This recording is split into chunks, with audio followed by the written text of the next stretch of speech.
Hello everyone. Today I am going to discuss about the chemical potential or partial molar free energy. जैसे कि बच्चों आप लोगों ने पहली क्लास में देखा किस तरीके से किसी सॉल्यूशन के कंसंट्रेशन को कौन कौन से ऐसे मेथड है जिससे हम लोग रिप्रेजेंट कर सकते हैं। जैसे कि आपने देखा molarity, normality, molarity, mole fraction. ठीक है, तो आज क्लास में हम लोग डिस्कस करेंगे कि केमिकल पोटेंशियल और पार्शियल मोलर फ्री एनर्जी क्या है। तो सबसे पहले हम लोग डिस्कस करते हैं आखिर केमिकल पोटेंशियल क्या है। ठीक है, चलिए एक एग्जांपल लेते हैं। यहाँ पर आपने क्या किया, ये आपका सपोज कीजिए बीकर है। इस बीकर में आपने क्या ले लिया, 20 ml एथेनॉल ले लिया।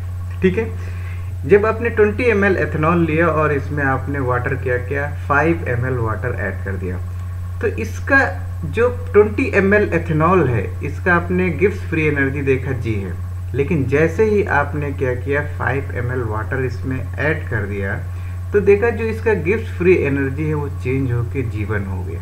ठीक है, this change in Gibbs free energy is called chemical potential. किसी एक कंपोनेंट में जब दूसरा कंपोनेंट आपने ऐड किया तो उस केसेस में कितना गिब्स फ्री एनर्जी चेंज हो रहा है, that is called chemical potential.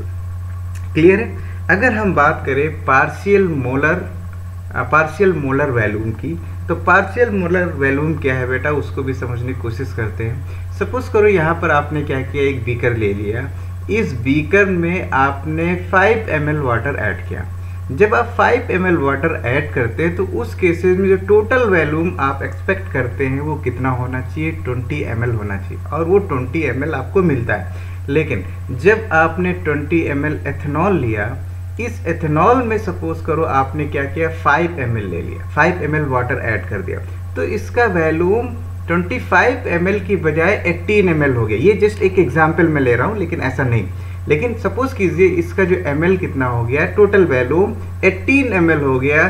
तो इस चेंज इन वैल्यूम को हम लोग यहाँ पर क्या बोलते हैं, पार्शियल मोलर वैल्यूम बोलते हैं। क्लियर हुआ। तो सबसे पहले आपको ये क्लियर हो गया कि केमिकल पोटेंशियल होता क्या है। केमिकल पोटेंशियल क्या होता है, किसी एक कंपोनेंट में जब आप दूसरा कंपोनेंट ऐड कर रहे हैं तो उस सिचुएशन में कितनी फ्री एनर्जी चेंज हो रही है, that is called chemical potential. और दूसरा हमने आपको एग्जांपल बताया पार्शियल मोलर वैल्यूम का। तो जो बेटा वैल्यूम आपने वाटर के केसेस में देखा कि जितना आप वैल्यूम मिला रहे हैं टोटल वैल्यूम उतना ही हो रहा, लेकिन दूसरे कंपोनेंट के केसेस में वो वैल्यूम क्या हो जा रहा, चेंज हो जा रहा, that is called partial molar volume.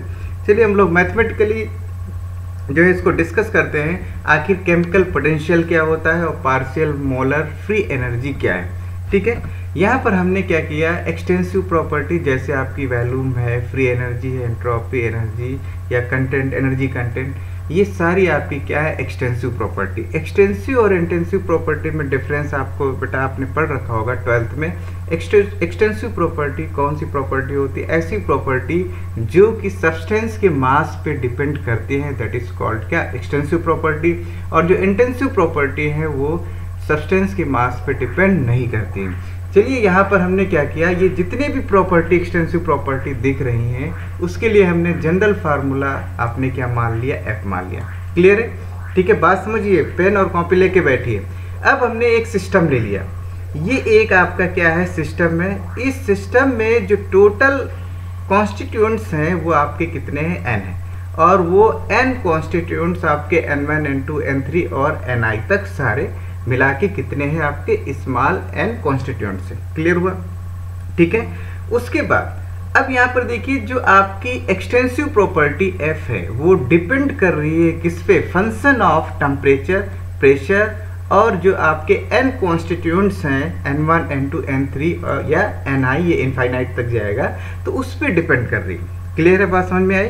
तो सबसे पहले हमने क्या किया, एक एक्सटेंसिव प्रॉपर्टी, जो भी एक्सटेंसिव प्रॉपर्टी एफ ले लिया। एफ मीन्स कोई भी आपकी एक्सटेंसिव प्रॉपर्टी हो सकती है, volume, free energy, entropy, energy content etcetera, anyone. ठीक है, उसके बाद आपने क्या किया, एक सिस्टम देखा, ये सिस्टम आपको दिख रहा है, ये सिस्टम है। ठीक है, इस सिस्टम में क्या है, एन कॉन्स्टिट्यूएंट्स हैं जो कि आपके n1 n2 n3 और ni तक हैं या इनफाइनाइट तक हैं। अब आपने देखा कि जो आपका एक्सटेंसिव प्रॉपर्टी एफ है, ठीक है, वो डिपेंड कर रही है या function of temperature, pressure N1 N2 N3 and Ni या इनफाइनाइट तक। क्लियर। अब हम क्या करते हैं कि इस सिस्टम में सिस्टम के टेम्परेचर और प्रेशर या जो आपके जो कॉन्स्टिट्यूएंट्स हैं उसमें हम स्मॉल चेंजेस करते हैं। अब स्मॉल चेंजेस करने के बाद इन प्रॉपर्टी का क्या होता है, कैसे होता है, वो यहाँ पर हम देखते हैं। अब जो आपकी एफ प्रॉपर्टी एक्सटेंसिव प्रॉपर्टी है, मैथमेटिकली आप क्या करेंगे, डिफ्रेंशिएट करेंगे। तो यहाँ पर देखिए लिखने का तरीका, D F equal to del F upon del T, ये सबस्क्रिप्ट है आपका P N1 N2। इसका क्या मतलब हुआ यहाँ पर आप ये समझिए, ठीक है। Del F change in extensive property, ये पार्शियल डिफरेंशिएशन, यहाँ पर change in extensive property F with respect to temperature at constant pressure और N1 और N2, ठीक है, देन आपका dt। Clear. Plus del F change in extensive property F with respect to pressure at constant, ये जो subscript है ये आपके कांस्टेंट वैल्यू हैं, एट टेम्परेचर कांस्टेंट और N1 N2 ये कॉन्स्टिट्यूएंट्स कांस्टेंट है, ठीक है, then dp plus change in extensive property with respect to constituents N1 with at constant temperature pressure और आपका N2 N3 या Ni तक जो भी आपके कॉन्स्टिट्यूएंट है कांस्टेंट ले लिए, ठीक है, and dN1 plus change in extensive property f with respect to del N2 at constant temperature pressure constituents N1 N2 and then dN2। इस तरीके से इनफाइनाइट तक आपका जाएगा। क्लियर। इसको इक्वेशन हमने क्या कर लिया, 2 मान लिया, ठीक है। अब आपने क्या किया कि जो टेम्परेचर है, ठीक है, इक्वेशन 2 में देखो जो टेम्परेचर और प्रेशर है सिस्टम के हमने कांस्टेंट रख दिए। जब आप टेम्परेचर और प्रेशर जो है सिस्टम के कांस्टेंट रखेंगे तो dt की वैल्यू कितनी हो जाएगी, 0 हो जाएगी, और dp की वैल्यू भी कितनी हो जाएगी, यहाँ पर 0 होगी। क्लियर हुआ।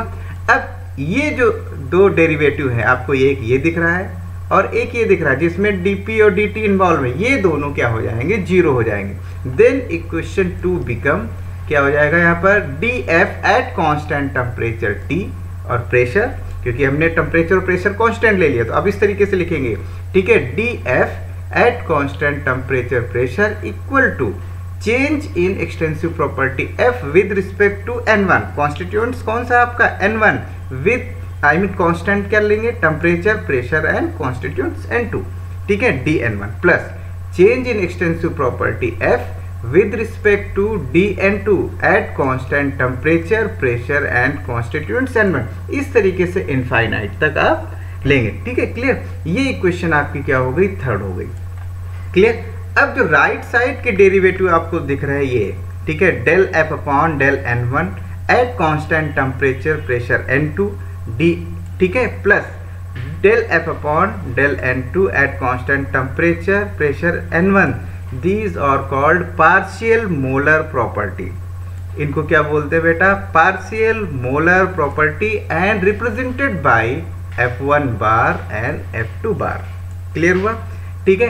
अगर F की जगह आप क्या लेंगे, कोई एक्सटेंसिव प्रॉपर्टी ले लीजिए, वैल्यूम ले लीजिए, या एनर्जी ले लीजिए, एनर्जी कंटेंट ले लीजिए, या G ले लीजिए, जो भी लेंगे F की जगह क्या कर देंगे, पुट कर देंगे, तो पार्शियल मोलर प्रॉपर्टी की जगह उसका नाम आ जाएगा, ठीक है। क्लियर। तो यहाँ पर हमने क्या किया, राइट साइड के डेरिवेटिव हमने ले लिए ये वाले, ठीक है। देन आप देखिए कौन सा, ये वाला डेरिवेटिव, ठीक है, ये पहला डेरिवेटिव। अब यहाँ पर देखिए F1 bar equal to del F upon del N1 at constant temperature pressure and N2, ठीक है, this is the first derivative.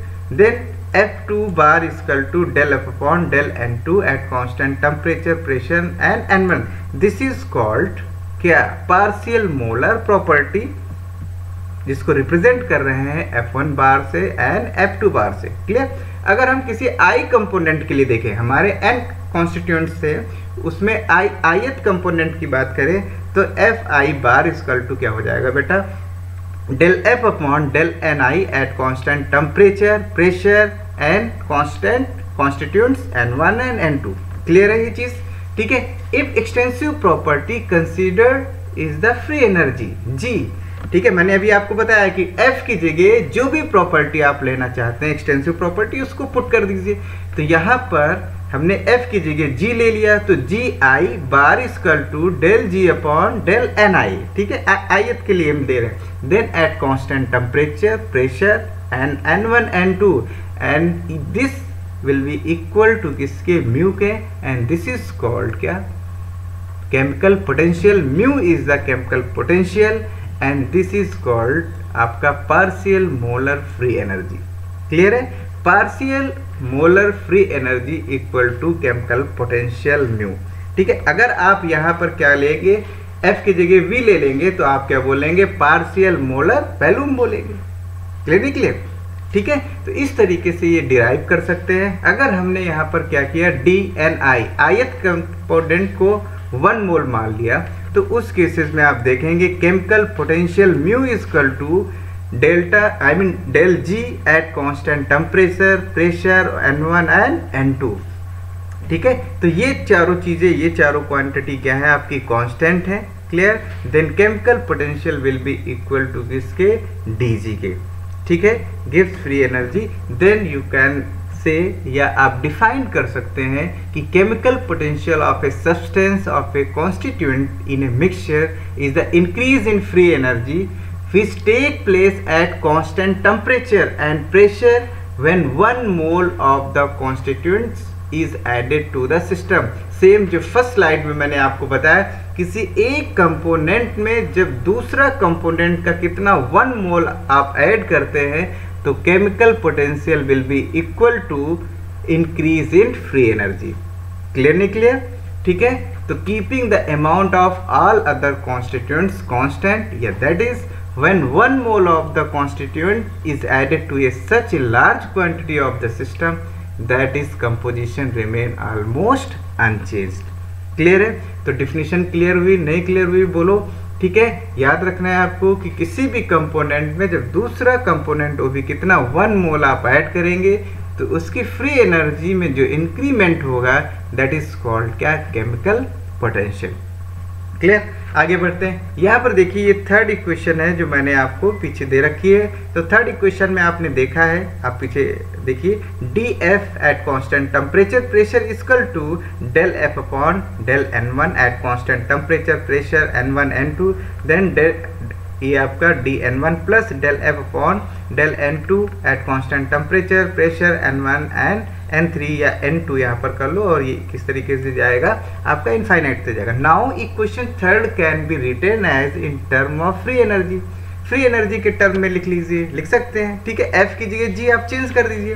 Then DG at constant temperature and pressure equal to del G upon del N1 at constant temperature pressure N1 N2, ठीक है, DN1 plus del G upon del N2 TP at constant temperature pressure and N1 और DN2 eight infinite तक जाएगा, ठीक है। Clear, अब ये value आप देखो, ये जो वैल्यू आपको दिख रही है ये वैल्यू आपकी क्या है, केमिकल पोटेंशियल है ना। तो यहाँ पर हम लोग लिख सकते हैं μ1 इसकी जगह DN1 प्लस इसकी जगह क्या लिखेंगे, μ2 और DN2, इस तरीके से इनफाइनाइट जाएगा। तो DG at constant temperature and pressure equal to μ1 DN1 plus μ2 DN2 plus at infinite. Clear, अगर हम बात करें इस इक्वेशन को ये एक डेफिनेट कंपोजिशन के लिए, देन G, ठीक है, gives free energy at constant temperature pressure where N is क्या है, constant composition, then it will be equal to μ1 N1 plus μ2 N2। Clear नहीं क्लियर, क्या है μ1 N1, ये जो आपका कंपोनेंट आपको दिख रहा है μ1 N1, ये आपका क्या है, contribution of first constituents to the total energy. Total energy में कितना इंक्रीमेंट कर रहा है first component, that is μ1 N1। μ2 N2 आपका क्या है, contribution of second constituents to the total energy. Clear नहीं क्लियर, और μ1 और μ2 आप अगर जो इंडिविजुअली देखेंगे तो contribution per mole to the total energy, and μ2 is the contribution per mole to the total energy, both are से।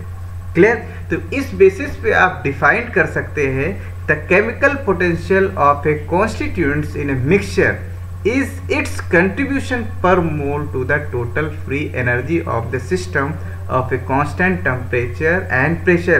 क्या कह सकते हैं, किसी भी कांस्टेंट टेम्परेचर और प्रेशर पे जो टोटल एनर्जी में किसी एक कॉन्स्टिट्यूंट का क्या कंट्रीब्यूशन है, दैट इज कॉल्ड क्या, केमिकल पोटेंशियल। आई होप आप सबको समझ में आ गया होगा कि केमिकल पोटेंशियल किस तरीके से डिराइव करेंगे, केमिकल पोटेंशियल क्या है, और पार्शियल मोलर फ्री एनर्जी या पार्शियल मोलर क्वांटिटी क्या है। आपको सिर्फ क्या करना है, पार्शियल मोलर क्वांटिटी तक आप जब लिख के लाएंगे, जब आप समझेंगे, उसके बाद डेल एफ की जगह जो भी क्वांटिटी एक्सटेंसिव प्रॉपर्टी रखना है, वॉल्यूम, फ्री एनर्जी, एंट्रोपी, कुछ भी आप रख सकते हैं, और उसका नेम आप क्या देंगे, पार्शियल मोलर प्रॉपर्टी की जगह क्या लिख देंगे, partial molar volume, partial molar free energy, partial molar entropy, etcetera, जो भी आप लिखना चाहते हैं लिख सकते हैं। और इस तरीके से आप क्या कर सकते हैं, डिफाइन कर सकते हैं। और एक पॉइंट और भी आपको याद रखना है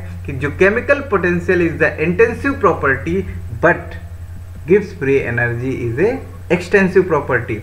जिस तरीके से आपने देखा है कि एक्सटेंसिव प्रॉपर्टी से आपने केमिकल पोटेंशियल में जैसे ही जी को कन्वर्ट किया, एंड दैट इज कॉल्ड क्या आपका, आई मीन ये प्रॉपर्टी आपकी कैसे हो जाएगी, इंटेंसिव प्रॉपर्टी हो जाएगी। तो G is the intensive extensive property और chemical potential is a intensive property. Clear. जो नेक्स्ट वीडियो में हम लोग डिस्कस करेंगे fugacity, activity and activity coefficient के बारे में। Thank you.